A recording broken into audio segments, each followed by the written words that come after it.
యేసయ్య అన్నాడు, నా నామమున. ఏ నామము? యేసు నామము. చెప్దామందరం, యేసు నామము. యేసు అంటే ఒక శక్తి కాదు, యేసు అంటే ఒక వ్యక్తి కాదు, యేసు అంటే ఇంకేదో ఒక మనిషి చేత కల్పించబడిన ఒక కథ, పిట్ట కథ కాదు, పుక్కిటి పురాణం కాదు. ఇది మనిషి చేత రాయబడిన ఒక కథ కాదు. యేసు ఆయన జీవితమే ఒక చరిత్ర. ఈ సృష్టిని, కాలాన్ని, సమయాన్ని రెండుగా విభాగించింది. క్రీస్తు పూర్వము, క్రీస్తు శకము. హల్లెలూయా. యేసు అనే మాటకు అర్థమైంది. ఎందుకంటే నోరు మూసుకొని ఉన్నారు? యేసు అనే మాటకు అర్థమైంది రక్షకుడు. హల్లెలూయా. ఆయన జననమే కాలాన్ని రెండుగా విభాగించింది. క్రీస్తు పూర్వం, క్రీస్తు శకం. ఆయన వ్యక్తి కాదు, ఆయన ఒక శక్తి మాత్రమే కాదు, ఆయన మనిషి చేత రూపొందించబడిన ఒక కల్పిత కథ, పుక్కిటి పురాణం కాదు, పిట్ట కథ కాదు. చరిత్రలో ఆధారాలున్నాయి. హల్లెలూయా, హల్లెలూయా. కన్యక గర్భవతి అయి కుమారుని కనును. కన్యకెట్ల కుమారుని కంటదయ్యా? పురుషుని ఎరగని దాననే, ఇంకా వివాహం జరగలేదే.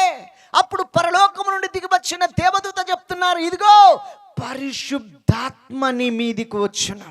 ఏ ఆత్మ? పరిశుద్ధాత్మ నీ మీదికి వచ్చును. అంటే పాపము లేని, అపవిత్రము కాని పరిశుద్ధమైన ఆత్మ, పవిత్రమైన ఆత్మ. ఎవరు పవిత్రులు ఈ లోకంలో? ఎవరు పరిశుద్ధులు ఈ లోకంలో? ఎవరైనా ఉన్నారా అండి? పరిశుద్ధులు ఎవరైనా ఉన్నారా? నేను పరిశుద్ధున్నయ్యా, నేను నీతిమంతున్నయ్యా, నేను ఏ పాపం కూడా చేయలేదు, చీమకు కూడా హాని తలపెట్టలేదు అని గుండె మీద చేసుకొని చెప్పే వాళ్ళు ఎవరైనా, ఏ మనిషి అయినా ఉన్నాడా?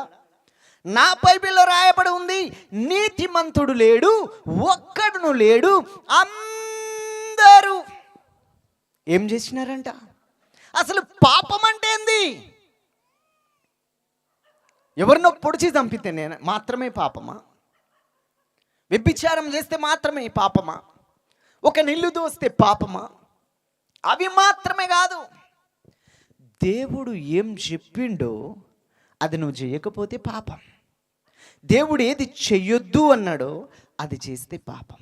నా బైబిల్ ఏం చెప్తుందంటే, ఆజ్ఞ అతిక్రమం పాపం. దేవుని మాట మీరితేనే పాపం. ఆ పాపానికి జత, ఆ పాపానికి జీతం మరణం. హల్లెలూయా. దేవునికి మహిమ కలుగును గాక. కానీ పరిశుద్ధాత్మని మీదికి వస్తుంది. ఏ ఆత్మ? పాపము లేని ఆత్మ, అపవిత్రత లేని ఆత్మ. హల్లెలూయా. పరిశుద్ధమైన ఆత్మ. దేవునికి మహిమ కలుగును గాక. హల్లెలూయా. ఆ పరిశుద్ధాత్మని మీదికి వస్తుంది. సర్వోన్నతుని శక్తి నిన్ను కమ్ముకుంటది. పుట్టబోయే శిశువు పరిశుద్ధుడై ఉంటాడు. దేవునికి స్తోత్రం. ఎలా ఉంటాడంట? పరిశుద్ధుడు. ఆయనకు ఏ పేరు పెట్టండి? ఏ పేరు? యేసు.